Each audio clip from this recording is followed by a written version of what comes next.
pour dire ces lois liberticides ça fait combien d'années ñu koy joytu ñuy toog di ko wax ba léegi muy daw article 80 xaw ma article 254 ana gars yi bu ñu la bëggee jàpp rek loolu la ñuy jël teg ana le juge des libertés. yokkaale ci sax man kàddu yi ñaaw yu tege ci kaw autorité parce que aussi le PM c'est une autorité institution la yore. man xam nga pourquoi PM waruñu ko en dehors du PM. mais monsieur Faye kàddu yi tamit. non man PM mënu ma xalaat sax offensant c'est pour man mënu ma xalaat sax di wax yenn ay dam kaa rus je peux pas le faire PM da nga ko Ousmane Sonko il a beau être j'ai beau être je veux dire en déphasage avec lui si yenn points yi mais je le respecte. ah non ça c'est pas possible man dafa am loo xamante boo amee rek damay ruus quoi. mais moom la exiger ci sortie bu mu jigi revenir na ci affaire yi. mais on doit le respecter plateau yi cadre mais on doit le respecter plateau yi débat yi fee am. mais non on doit après dinaa la ci interpeller tey ni nga gisee sunu jotaay yi débat yi fee am qualité bi ak niveau bi. non ma bàyyi la nga yeggale ci affaire Badara waaw parce que bi tey yow lan nga ci séntu tey. pardon nga ne mbiru Badara Gadiaga foofu laay bàyyi. non man lan nga ciy xaarandi tey. man c'est une faillite globale laa gis ça veut dire que nit ñi ils sont sur les nerfs. mais pourquoi on en est là il y a deux choses yoo xamante ne il y a trois am na ñett benn ba mooy les Sénégalais dans leur majorité ñoo xamante ne ñoo dem voter ji dans leur majorité ils ont choisi Bassirou Diomaye Faye te Bassirou Diomaye Faye kan moo ko tànn ku dul Ousmane Sonko benn ñaareel ga ñu dem quelques mois après législative sénégalais yi joxaat leen la majorité mais largement 130 députés sur 160 là les sénégalais qu'est-ce qu'ils ont dit ñun lu ñuy wax avant lu ngeen di wax loolu yëpp si Ousmane loolu toppatoo ñu ko géré wu ñu lii lañ bëgg mais loolu il faut ñu respecter le choix des sénégalais quand même n'est-ce pas deuxième chose il y a une amnistie qui est là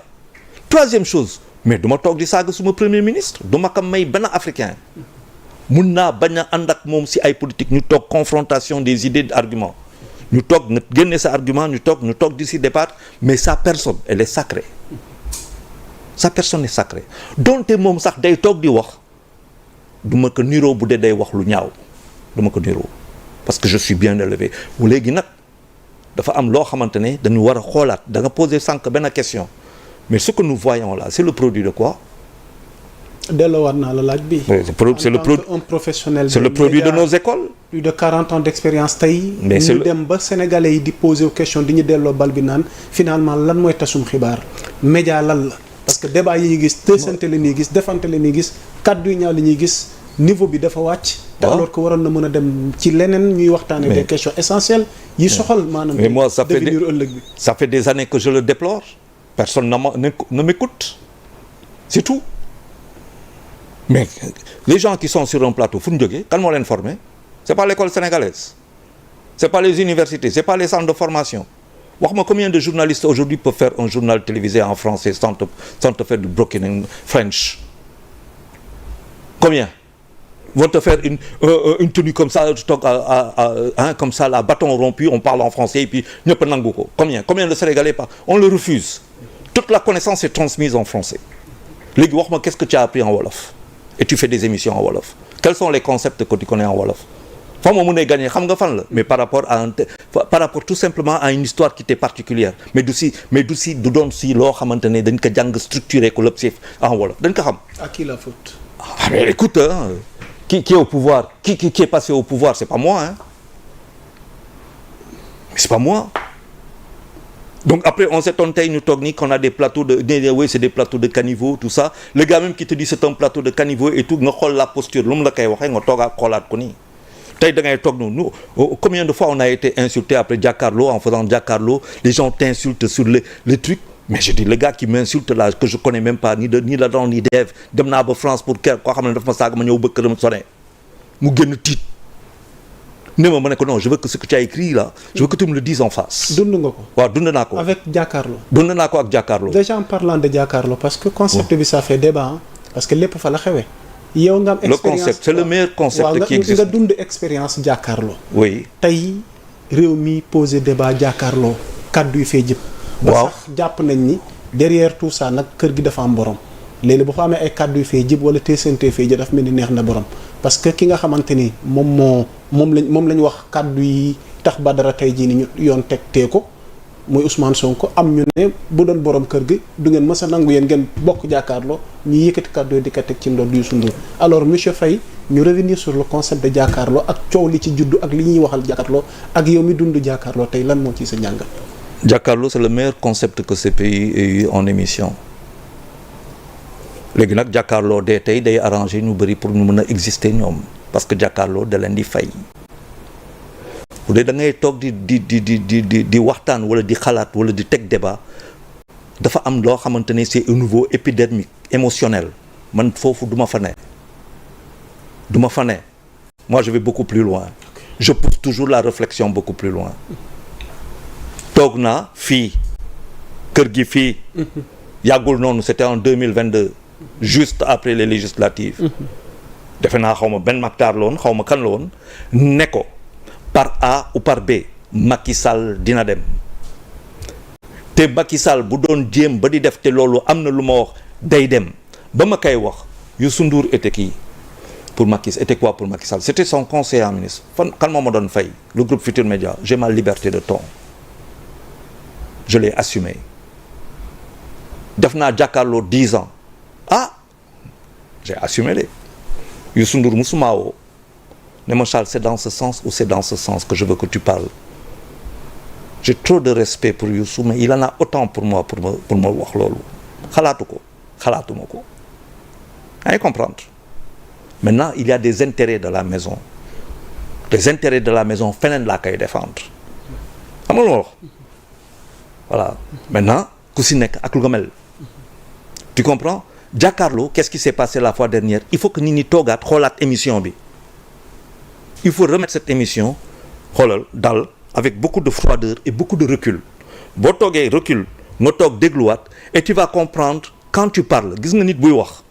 ñaari affect ngay adressé je le dis tout le temps quand quelqu'un parle il s'adresse à deux affects il s'adresse à l'émotion de l'individu il s'adresse à sa raison et je donne pour exemple lu simple tu me permets de sortir c'est bref allez-y. Tu as ta petite sœur tu as ta sœur qui se marie et tu as une autre sœur qui va acheter une robe de 2 millions de francs CFA bu weex tàll ñëw sa kër pour accompagner ta sœur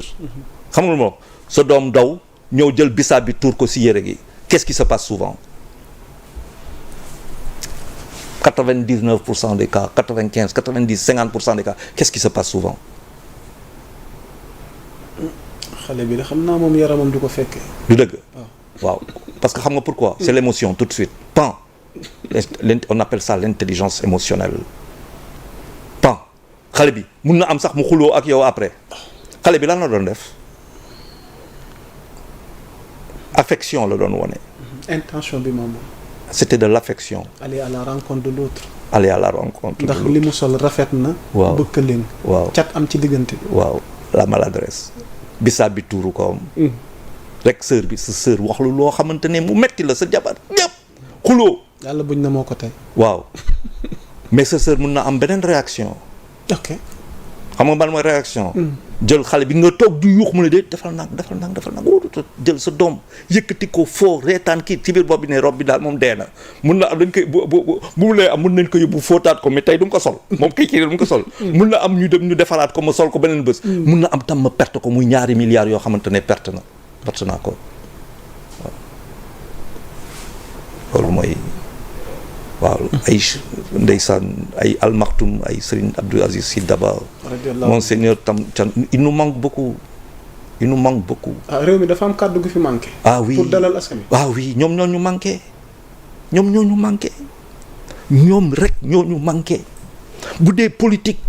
ay Tanor Dieng dans quelques jours on célèbre sa disparition le 15 juillet dans Soxo ñooñu yëpp ak suñu kilifa yu fi newoon nekk ay lampadaire ñooñu manqué ñu nekk ay gone toog di wax rek man expérience aucune expérience toog di wax rek ku nga jël tey avec surtout qu'il y a l'IA maintenant alors je te dis pas l'intelligence artificielle ñuy toog di bind texte lépp ñooñu manqué mais monsieur Faye ñu des ci jàkkaarloo tuuti parce que expérience bi jaaroon nga ci nekkatoo fa naam dafa baissé ci nit ñi qualité bi ak niveau bi ñu am ñemewu ma wax loolu ndax non ñemewu ma dafa am lu fa manqué tey noo gisee ñemewuma wax jàkkaarloo tey ba ñu yóbbu ko au banc des accusés. ñemewuma wax loolu j'ai trop de respect pour Der, pour Malal, pour Bouba, pour toutes ces personnes pour dire que dafa baissé moi ça je xalaatuma ko sax j'ai trop de respect pour eux je ne suis pas là-bas point final comme d'autres ñu fa newatuñu foofu comme d'autres viendront j'ai trop de respect pour ça non ça du ma dugal si yooyu. nga am loo seede ci Youssou Ndour léegi waaye ñu gis ci jotaay jàkkaarloo boobu son jeune frère Bouba Ndour mi nga yàgg bokkal jotaay bi. waaw. mu def ay témoignages yu émouvant ba mu yóbbee ko jooy des larmes ngir seedeel mag ji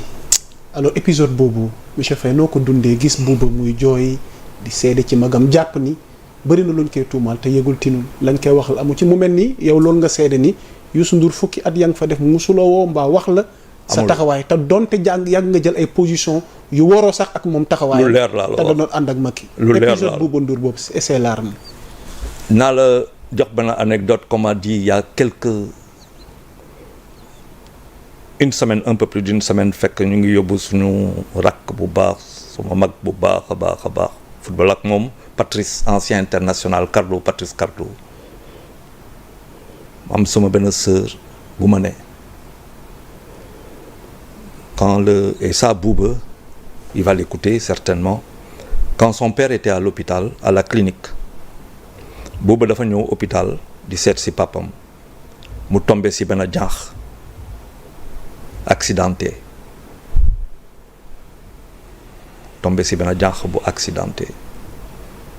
et ma sœur me dit Bouba ne sait pas que c'est une sœur en fait une belle sœur ne ma Bouba ça veut dire foofu la Bouba tombé ouais di jooy xamul xale bi Bouba tombé di jooy quand il a vu la fille ça c'est Bouba Ndour dafa yomb nga gis nit rek wax lu la neex koo gis si ñun on a une profondeur il faut chercher Bouba lu mu def démb tu aurais été fier que ton frère fasse ça du dëgg j'aurais été fier que mon frère fasse ça xaay Bouba nice yes loolu buñ ko amul on a rien j'étais fier de voir Bouba waaw loolu mooy mbëggeel loolu mooy nit quoi. Pleurer pour son frère. Pleurer d'amour c'est tellement fort Lamine Gueye disait j'aime le Sénégal d'un amour qui arrache les larmes Bouba aime son frère d'un amour qui arrache les larmes waouh qu'est-ce que tu veux que je fasse c'est beau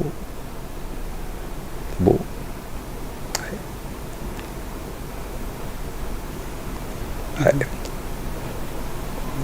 Kanay Bouba Ndour ci l'homme bi nga fréquenté. Bouba c'est quelqu'un de spécial. Bouba il est spécial mais il faut être spécial pour faire de grandes choses.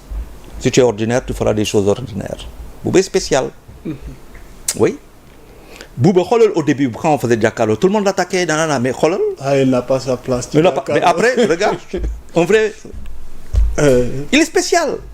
Il est Boubacar Ndour. Yeah. yow ci Yamoussa Camara. je suis Odoriko Gassama Charles Faye machallah sant yàlla nañu sant yàlla. parce que bés day ñëw ñaar moo am sa life ñaar ñuy wax si yow te doo ko xam doo ko dégg doo ko mus a xam te doo ko mus a dégg. mooy bés bu ngay judd ñuy wax te déggoo dara ak bés bu ñuy denc teg ça veut dire nañ fexe ba nga xamante ne denc googu lu baax rek ngay kii te doo ko dégg doo ko mus a dégg. Bouba il n'est pas parfait comme moi je ne suis pas parfait maintenant il se bat. Kalat fii ay affaire yu demee dafa j'ai travaillé avec Bouba j'ai travaillé avec Bouba 13 ans am na yu bëri yoo xamante ne ne dugg sama bureau de nee na Bouba dafa may ne Charles sama bopp bu mu bëggee bu metti damay dugg sa bureau parce que ma duggee si bureau su ma ñëwee ak benn idée sa bureau quand je sors de là-bas jaxase nga ma ba je ne sais même plus quoi faire ça c'est Bouba mes rapports avec Bouba et pourtant parfois c'est truc mais maman suma yaay Bouba lay seetaan Bouba la bëgg ah mère ah oui ah bon Bouba rek la bëgg